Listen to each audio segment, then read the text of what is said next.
Welcome back on Spectrum tonight, doing business in East Africa. What are those bottlenecks hindering the participation of women in cross-border trade? What policy interventions can be undertaken to address these bottlenecks? Our guests tonight, Ms. Marren Akatsa Bukachi, Executive Director at the East African Sub-Regional Support Initiative for the Advancement of Women, also known as EASSI, Dr. Paul Stephen Gitta, Director in charge of Market and Product Development at the Uganda Export Promotions Board, and Mr. Awel Uwihanganye, Secretary General of the Uganda National Chamber of Commerce and Industry. You'll be able to call in and contribute to this discussion. I'll read out the numbers when that time comes. You can also send in your questions via text. Type the word Spectrum in your phone browsers. Write the message, question, or comment, and send it to 7197. That is 7197. Marren, what is the ideal situation if government were to act? What should it do, and which departments should be involved? There's a whole range of departments. First, the Ministry of Trade is involved, but the Ministry of East African Cooperation should actually come in and put in place a data collection system or a monitoring system so that they can really understand what the problems experienced by women cross-border traders are, whether they are sexual harassment, whether they are problems in understanding the customs union and common market protocols, whether there are issues of understanding taxation, whether there are issues of exchange rates, because people use different exchange rates, and you find that many of these cross-border traders are over 40 years and they may not really understand, they may not be very well educated. There are issues of volume of trade, and since it's the cross-border trade is generating so much money, the government should focus. So apart from Ministry of Trade, East African Cooperation, of course we have the revenue authorities, they're already there. The ministries of health and agriculture are already there. Of course the chambers of commerce with what they bring in, and even the private sector foundation, export promotion. It really should be a concerted effort, because intra-regional trade is the way to go. And personally I feel that not much attention is being paid. The attention being paid is for the big conglomerates. We have the East African Business Council that is addressing the big conglomerates, and they literally determine policies within the East African community, because those are the big taxpayers. Now these ones going through the panya routes, they are avoiding paying tax, but cumulatively what they are delivering is really a lot of money. So how much more money would they be able to bring in if they were, maybe formalized, they were given support? They would have to then pay taxes properly, but generate more income and therefore create more wealth, and we could concentrate on our intra-regional trade, commerce, SADC, rather than going out there where more or less we are at the mercy of the sharks that are out there.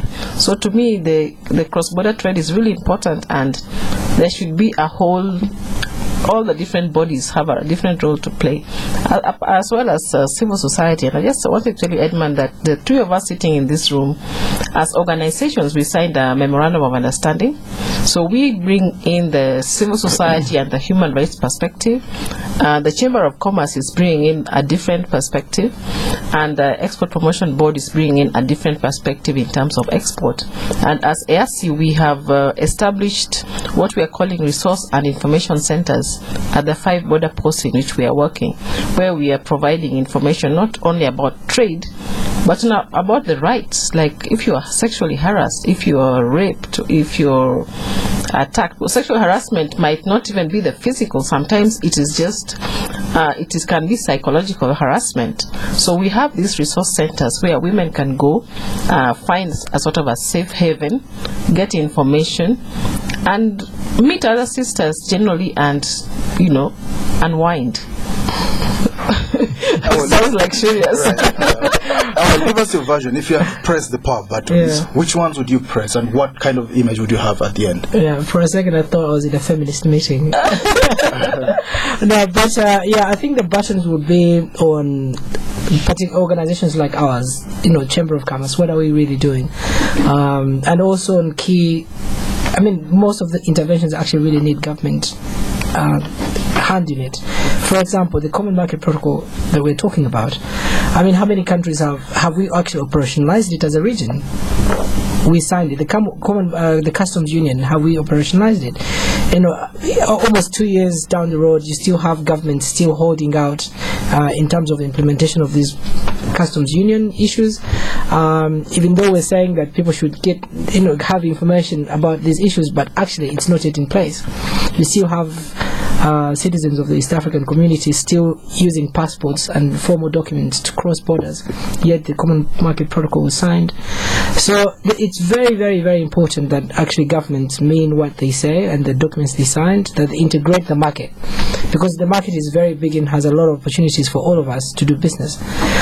Ministry of Finance officials, who are the ones holding out this whole process, because I think in different countries they all want to be the ones controlling their customs duties as they come in. So there's going to be a great need of faith in the union before we even bring in COMESA and SADC, that the 5 member states here, and particularly the bureaucrats at the bureaucrat level, that we have faith in the integration process and take a leap of faith and implement the protocol as it was signed. So it's really the biggest responsibility is on government in integrating our market. And how would you organize the women if you had to bring them together? Maybe I should ask you, Dr. Gitta, if you had to organize the women to bring them together. If I could answer that, I think bringing the women, as I said before, we have, in this arrangement that we have, everybody brings something to the table. The Chamber of Commerce has district branches around the country, as I said before. We've set up associations at the border posts in organizing these small informal businesses to organize around those associations, and we have also created an association at the national level which is housed at the Chamber of Commerce. What is it called? Uganda National Cross-Border Trade Association. Is it for women or for men as well? No, for men. But now the angle that EASSI brings in is the emphasis on women, because they form the majority. So this partnership with Export Promotions Board, with EASSI, what it does is that within this intervention which is taking place, which EASSI has already been implementing on the side of women, it brings it into what the Chamber of Commerce has already been doing through with the support of Commerce and the Ministry of Trade, in ensuring now with whatever interventions are taking place, there's a gender bias to it. And of course, Export Promotions Board also comes in with the support towards information and policy, because it's plugged into government. So I think the associations which have been set up are, in our view, going to be like the point to press in terms of making sure that people know what's going on, the support they can get, but also engaging with URA and the relevant bodies in giving them the necessary information that they need to formalize their businesses and be better protected. And do you think they can work? I think it will work. They'll be listened to. Yeah, they'll certainly be listened to, because we will be their voice. We'll create strong advocacy platforms in making sure that government needs to be doing what they're doing. I think in many ways government means well in some policies, but they don't have ways of implementing some of the things they sign up. So our role here should also be to sort of put pressure on government in allowing institutions which are outside the government, like us, for example, the Chamber of Commerce, in being at the implementation end of these things, because government sometimes does not have the capacity to implement these programs. So EASSI, Chamber of Commerce, could, those private sector and civil society bodies, sometimes they're ideal because of their flexibility in addressing issues, are the best placed implementing bodies. All right, Dr. Gitta, what are some of the bottlenecks that you meet from the export promotions, but as you do what he's been describing? Well, sure. Knowing that these women are carrying across lots of volumes of trade, I could tell you that even the measures or approaches that our colleagues in the National Bureau of Statistics use to measure, sometimes you even feel, I think there are some elements of trade, informal cross-border trade, that take place that are not captured.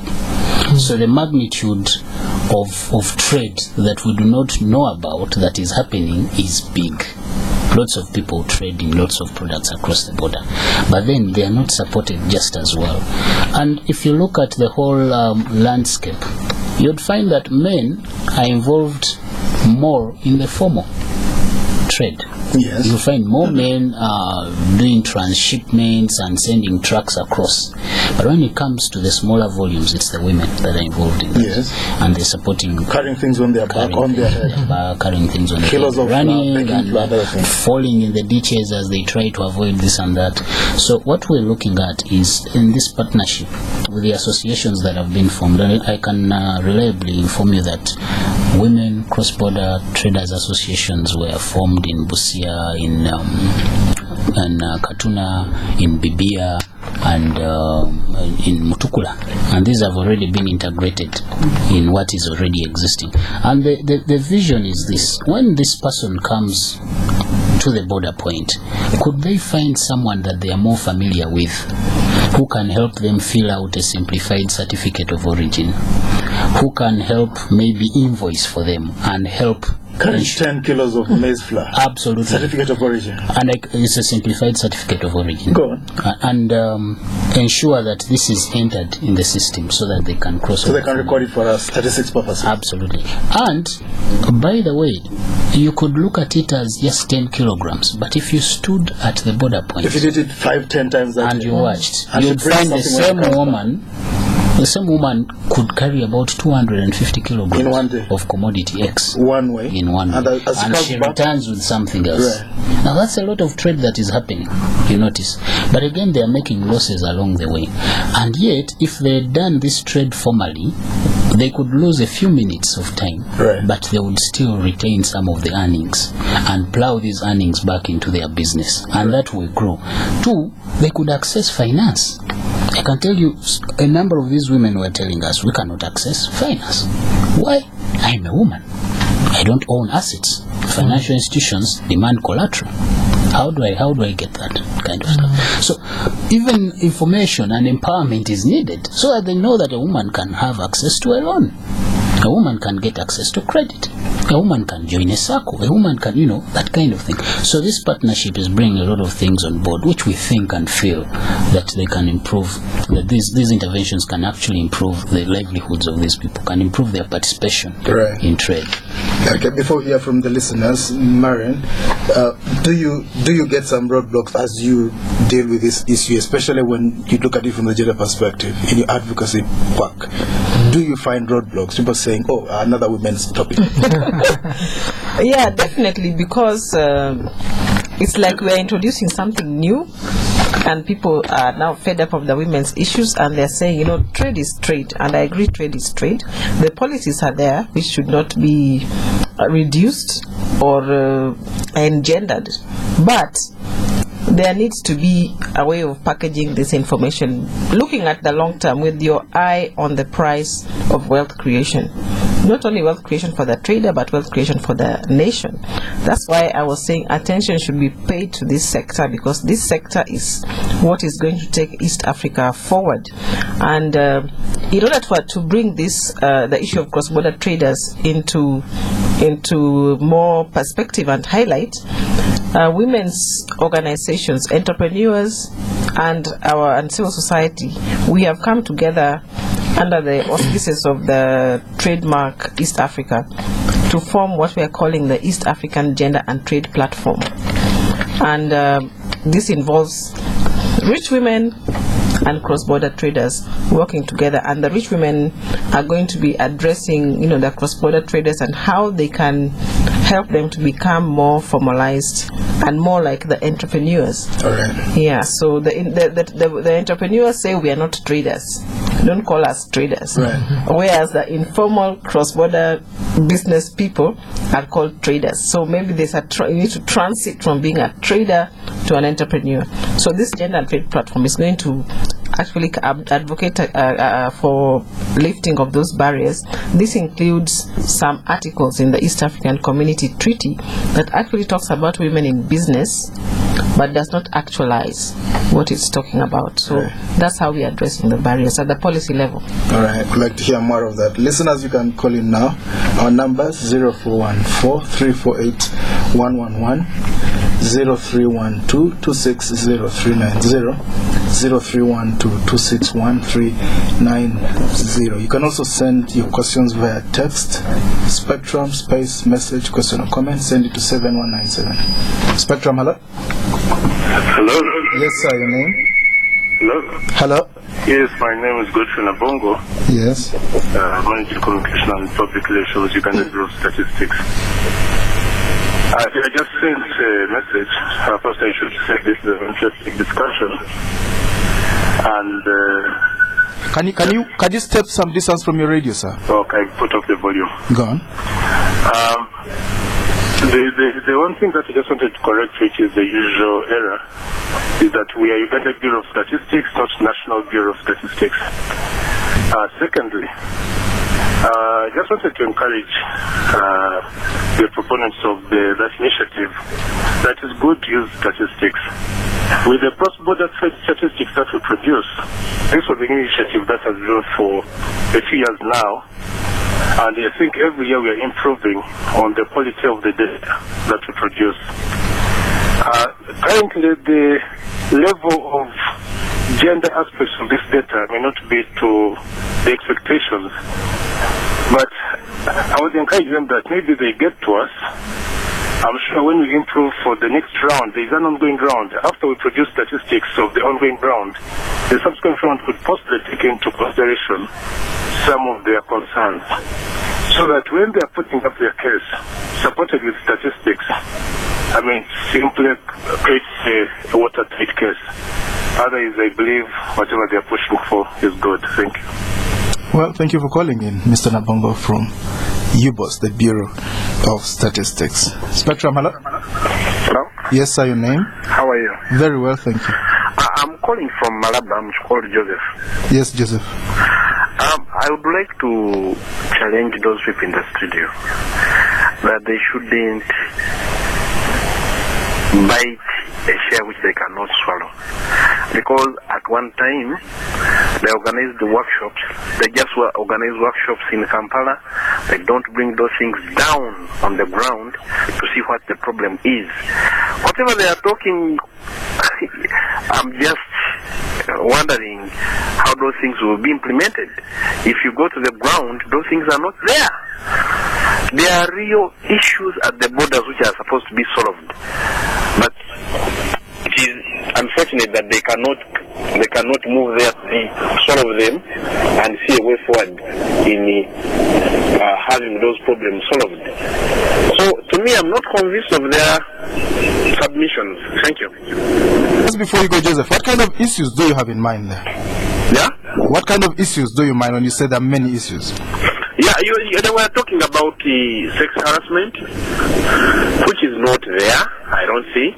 They were talking about revenue officers harassing people, like women, police officers. It is not there. There is other important issues that are supposed to be handled other than that. Like which ones? For example, they are not sensitizing people on what is supposed to be done. For example, you find people still moving with goods in panyas which are not supposed to be paid taxes. So why can't they come up with a sensitization program such that they tell people that, look here, stop using panyas with goods which are not supposed to pay taxes. Right. You find a person even crossing, like here in Malaba we have a river. You find a person using the river having cooking oil, just one jerrycan, which is not supposed to be to pay taxes anyway. Okay. Then why to risk your life to that extent? Okay. So to me, I would suggest that they would come up with a sensitization program first before they implement those things. Thank you. Thank you very much indeed. Let's get back to the studios. Marren? Okay, thank you to the callers and especially to the guy from UBOS that in the next round you're going to collect gender-based statistics, because it's important to have evidence-based statistics. When you're going to advocate and you cannot really give the numbers, then the policymakers cannot also make important decisions or to provide you with budget. So I want to thank you for your contribution. I also want to address Joseph in Malaba. I think Because we are actually reinforcing what the first scholar had said about lack of statistics in the number of women who go through sexual harassment, because it's not really documented. But when we do the research, which I can quote a research done by East African Community, a research done by ourselves, research done by UN Economic Commission for Africa, these issues of sexual harassment have been very, very prominent.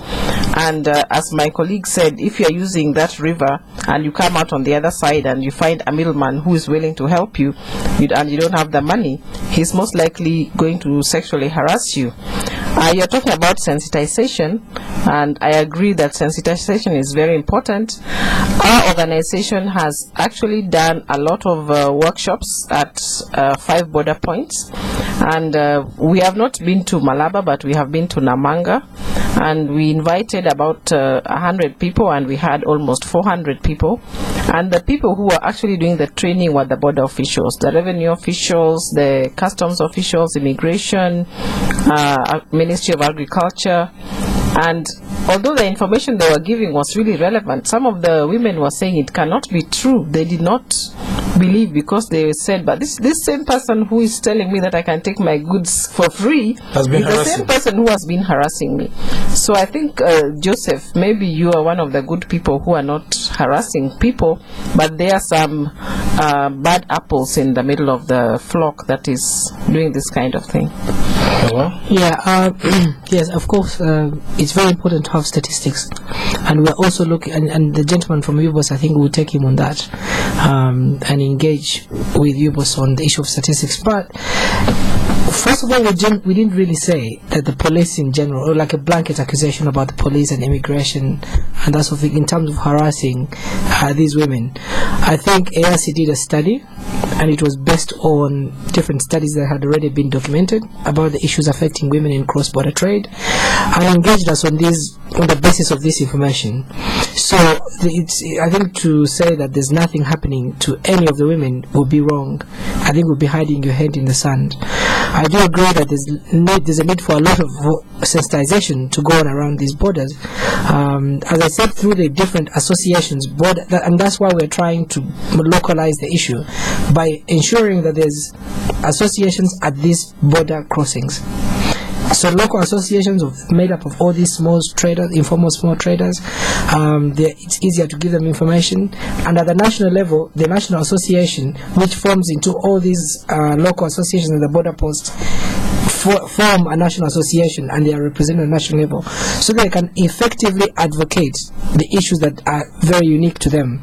And we give them a home at the National Chamber of Commerce, and we link them through the Ministry of Trade and COMESA. So these issues are actually coming through the traders themselves. We are not sitting here and manufacturing this information. So, and the idea of the responsibility of the key bodies like Revenue Authority, for example, in ensuring this tax compliance. People are afraid to pay taxes, even here in Kampala. Even though it's completely unnecessary to avoid these taxes. And we're working with the Revenue Authority in coming up with a comprehensive advocacy and outreach, information outreach program, where we encourage people, it's cheaper to pay taxes than avoid taxes sometimes. All right. Dr. Gitta? Well, thank you, callers. All that information and advice is taken. Sensitization is a very broad thing, and of course, everybody would want to do that. Even what we're doing here today is sensitizing, and I'm happy people in Malaba are listening in and knowing that there are certain goods that they do not have to run with through River Malaba, as I've seen some women do, but they could actually go through the formal process and save some money.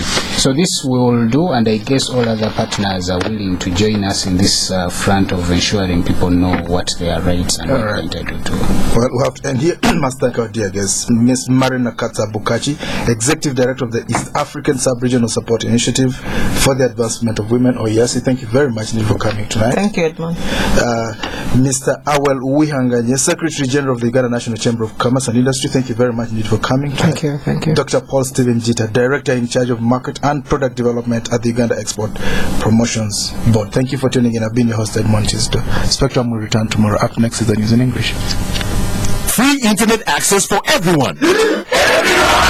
Join the revolution. Start browsing instantly with your internet-enabled phone and discover a whole new world. Whether it's Google, Facebook, Twitter, newspapers, or gossip.